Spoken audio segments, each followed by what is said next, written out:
You hear these numbers about suicide hotlines up 1,000%. You hear these warnings from the nation's top doctor on mental health and substance abuse. This is not hypothetical. These are people's lives we're talking about. Yeah, and I'd say it's worse than that. I mean, again, I don't know how much you're out. Obviously, you're very busy.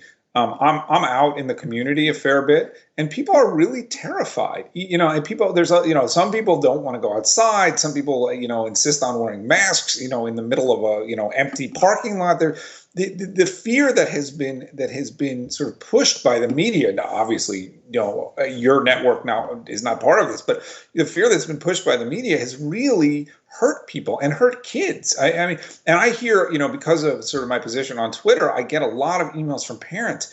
And some parents they don't know what's happening to their children. Their children are getting depressed. Their children, even these are parents who are pushing, in some cases, their children to go outside and socialize. Not having school, not having normal activities is really hard on kids. Well, the quarantine numbers from this study that the Wall Street Journal referenced, that children who are quarantined, and this is with their parents, quarantined with their parents for even a short amount of time, were 4 times as likely to have post-traumatic stress symptoms. I mean, post-traumatic stress is a serious mental health issue. This isn't just a kid who has, some behavioral issues for a short amount of time, acting out a little bit after being locked up in their house for a couple weeks. Post-traumatic stress symptoms from this 4 times as likely. I mean, I don't even know how we quantify the effects of that down the road.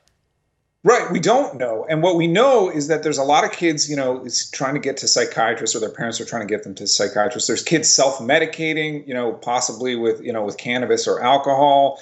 There's kids being prescribed antidepressants and anti-anxiety drugs. Anxiety was a problem for millennials even before this, and this is going to make things much worse.